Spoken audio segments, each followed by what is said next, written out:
नमस्कार, मैं किरण बाला शर्मा रे एस्ट्रो विचार चैनल में आपका स्वागत करती हूँ। अपनी पिछली वीडियो में हमने बात की थी उंगलियों के पर्व, उंगलियों की बनावट, इस बारे में हमने चर्चा की थी। जो लोग मेरी वीडियो पहली बार देख रहे हैं उनके लिए ये बताना बहुत ज़रूरी है कि हस्तरेखा शास्त्र को हम दो भागों में समझते हैं। पहले भाग को कहते हैं हम कीरोग्नोमी और दूसरे भाग को कहते हैं हम कीरोमैंसी। कीरोग्नोमी के अंतर्गत हम हाथ के आकार प्रकार, उसकी बनावट, उंगलियों की बनावट, हमारे हथेली में जो पर्वत हैं उनकी बनावट, हमारे नाखून और यहाँ तक कि हमारा अंगूठा, इसके बारे में सीखते हैं। और जो कीरोमैंसी है उसमें हम हाथ की रेखाओं के बारे में जानते हैं। अंगूठे को हस्तरेखा शास्त्र की आत्मा कहा जाता है। हमारे पास एक जिज्ञासा भी आई है जिसमें अरुण शोरेवाला जी ने पूछा है कि जिस तरह से आपने उंगलियों के बारे में बताया उसी प्रकार से अंगूठे के पर्व भी क्या वैसा ही रिजल्ट देते हैं या अंगूठे के पर्व का रिजल्ट कुछ और होता है। तो इसीलिए आज की वीडियो हम अंगूठे पे ही बनाएंगे। अंगूठे को जैसे कि मैंने बताया हस्तरेखा शास्त्र की आत्मा कहा जाता है और इसका हस्तरेखा शास्त्र में बहुत ही महत्वपूर्ण स्थान है। बहुत से विद्वान तो ऐसे भी हैं जो सिर्फ अंगूठा देखकर ही वर्तमान, भूतकाल और भविष्य सब कुछ बता देते हैं। तो अंगूठे के बारे में आज हम समझेंगे कि इसको देख के हम कैसे प्रेडिक्शन कर सकते हैं। ये अगर लचीला हो तो क्या रिजल्ट होता है, ये अगर दृढ़ हो या निसक्त हो तो कैसा रिजल्ट होता है, इसका लंबा होना या इसका छोटा होना ये हमें क्या संकेत देता है। तो चलिए आइए देखते हैं। हम बात करते हैं अंगूठे की। यदि अंगूठा सामान्य से छोटा हो यानी दिखने में बहुत ही छोटा सा लगे तो व्यक्ति अपनी मूल प्रवृत्तियों के अनुसार काम करता है। इसको यदि हम स्पष्ट रूप से समझें तो भूख, प्यास, भय, काम, क्रोध, ईर्ष्या आदि ये सब हमारी मूल प्रवृत्तियां होती हैं। व्यक्ति इन्हीं चीज़ों में फंसा रह जाता है और उसके स्वभाव में इन्हीं मूल प्रवृत्तियों का समावेश अधिक हो जाता है। जब हमने बात की थी कि कीरो ने हथेलियों को कैसे समझा है और वो हाथ के बारे में कैसे जानते हैं, किस तरह से उनकी प्रेडिक्शन रहती है, तो वहाँ पर हमने प्रारंभिक हाथ के बारे में बात की थी। उसमें भी ऐसा ही होता है, जब छोटा अंगूठा होता है तो वैसे जातक भी इन्हीं चीज़ों में फंसे रह जाते हैं और इन्हीं प्रवृत्तियों, मूल प्रवृत्तियों का उनमें समावेश अधिक हो जाता है। अगर अंगूठा सामान्य हो तो उसको बहुत ही अच्छा माना जाता है, लेकिन अगर सामान्य से लंबा हो तो अंगूठा सामान्य से लंबा तब माना जाता है जब हम अंगूठे को उंगलियों के साथ मिलाएं और अंगूठा मध्य पर्वत के अंत तक पहुंच जाए।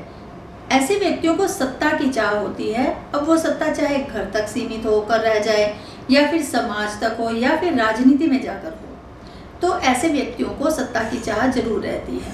यदि अंगूठे के साथ साथ इंडेक्स फिंगर यानी कि हमारी बृहस्पति उंगली या हमारी जो बृहस्पति की पर्वत के ऊपर उंगली होती है, तर्जनी उंगली, वो सुगठित, लंबी और दोष रहित हो यानी बिल्कुल सीधी हो तो सत्ता की चाह भी बहुत आसानी से पूरी हो जाती है। उंगलियों की तरह अंगूठे के भी 3 पर्व होते हैं। तीसरा पर्व बहुत ही छोटा सा होता है और कभी कभी इतना छोटा होता है कि उसका विभाजन दिखता ही नहीं है। अंगूठे का पहला पर्व हमारी इच्छा शक्ति को बताता है, हमारी विल पावर को बताता है। यदि अंगूठा ऊपर से भरा हुआ हो और उसका पर्व लंबा हो तो जातक के अंदर या व्यक्ति के अंदर इच्छा शक्ति बहुत रहती है। और अगर उसका दूसरा पर्व बड़ा हो और उसका दूसरा पर्व मजबूत हो और पहला पर्व पतला हो तो वहाँ पर जातक में तर्क शक्ति बहुत ही बढ़िया रहती है। हर चीज़ में वो लॉजिकल बात को ढूंढते हैं और ये हमारे निर्णय लेने की क्षमता के बारे में भी बताता है। अंगूठे का तीसरा पर्व जो कि बहुत छोटा सा होता है, अंगूठे के आधार पर होता है और शुक्र पर्वत से भी जुड़ा हुआ होता है। वो प्यार, सहानुभूति, जोश, आकर्षक व्यक्तित्व के विषय में बताता है।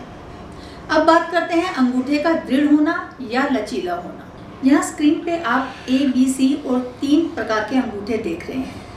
तो पहला अंगूठा होता है स्टिफ थंब या दृढ़ अंगूठा। अगर हल्का दबाव डालने पर भी पीछे की तरफ ना झुके तो इसे दृढ़ या सख्त अंगूठा कहते हैं। ऐसे लोग एक निश्चित दृष्टिकोण वाले और जिद्दी होते हैं। ये हठीले, मितव्ययी या हम अगर भाषा में कहें कंजूस, व्यवहारिक और पक्के इरादे वाले होते हैं। ये लोग स्वभाव से औपचारिक और सशक्त होते हैं।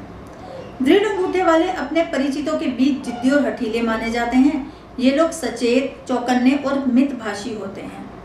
और अपने राज ना तो दूसरों को बताते हैं और ना ही दूसरों के राज जानने के इच्छुक होते हैं। निरंतर परिश्रम द्वारा धन अर्जन और धन संचय करते हैं। हालांकि ये लोग बहुमुखी प्रतिभा के धनी नहीं होते, फिर भी अपने अनुशासन प्रियता और दृढ़ इरादों के कारण सम्मान के पात्र होते हैं। ये अपने प्रेम का प्रदर्शन बिल्कुल नहीं करते, लेकिन अपने प्रेम के प्रति निष्ठावान यानी कि बहुत ही लॉयल रहते हैं, अपने रिलेशनशिप में वफादार होते हैं। अगर दृढ़ अंगूठा खुरदरा भी हो तो ये जितने सारे गुण बताए हैं वो सब एक अक्खड़पन में या जिद्दीपन में बदल जाते हैं। बी पार्ट की अगर हम बात करें तो जब अंगूठे के पहले और दूसरे पोर के बीच को हल्का सा बाहर की तरफ दबाया जाए तो आराम से दब जाता है, आराम से झुक जाता है। इसको कहते हैं लचीला अंगूठा। लचीले अंगूठे वाले मिलनसार, उदार, प्रतिभाशाली, सहानुभूतिपूर्ण और आसानी से सब लोगों के साथ एडजस्ट होने वाले होते हैं। ये लोग विभिन्न प्रकार की धारणाओं और विचारों को भी समझते हैं और अलग अलग विचार अपनाने के लिए भी तैयार होते हैं और कभी कभी आवश्यकता से अधिक जिम्मेवारी भी उठा लेते हैं। और अगर हम सी पार्ट की बात करें तो ये वाले अंगूठे बहुत ज़्यादा लचीले होते हैं, क्योंकि लचीले अंगूठे वाले आसानी के साथ लोगों के साथ एडजस्ट हो जाते हैं, अपनी परिस्थितियों में भी एडजस्ट हो जाते हैं। इन्हें नए काम या पर्यावरण में ढलने में ज़्यादा वक्त नहीं लगता। जिस किसी भी परिस्थिति या परिवेश में वो रहते हैं उसके रंग में बहुत आसानी से रंग जाते हैं। कीरो का मानना है कि सख्त अंगूठे वालों की तरह लचीले अंगूठे वाले भी नैतिक अनुशासन के प्रति बहुत सजग नहीं होते। ये बात लचीले अंगूठे वालों की किसी भी परिवेश में सहजता से रच बस जाने की क्षमता से भी मेल खाती है। कीरो का मत है कि प्रजातियों और राष्ट्रीयता के आधार पर भी हथेली, विशेष रूप से अंगूठे में भी विशिष्ट लक्षण पाए जाते हैं, यानी कि बहुत सी वेरिएशन पाई जाती हैं। उदाहरण के लिए अगर हम बात करें, लैटिन प्रजाति में लचीले अंगूठे आम होते हैं, मतलब कि वहाँ पे बहुत से लोगों के अंगूठे इस तरह से लचीले मिल जाएंगे।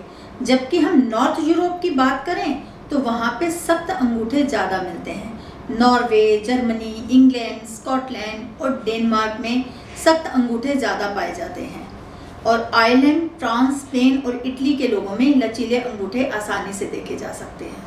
उंगलियों की तरह अंगूठे में भी बहुत सी वेरिएशंस पाई जाती हैं। इसके जितने हमने बात की, इसके अतिरिक्त भी बहुत सी वेरिएशंस हैं जिसकी चर्चा हम अपने आने वाली वीडियोस में ज़रूर करेंगे। जैसे कि मैंने पहले भी बहुत बार बताया है कि हमें हाथ का कंप्लीट एनालिसिस करना होता है।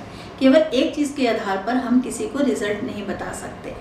और यहाँ पर हम अंगूठे की बात कर रहे थे तो देश काल पात्र का ध्यान रखना भी बहुत आवश्यक होता है। जैसे कि बात की कि नॉर्वे वाली साइड में, स्कॉटलैंड वाली साइड में दृढ़ अंगूठे पाए जाते हैं और किसी क्षेत्र में लचीले अंगूठे पाए जाते हैं, तो उसको मिक्स एंड मैच करके हमें प्रिडिक्शन देनी पड़ती है, हमें उसका रिजल्ट बताना होता है।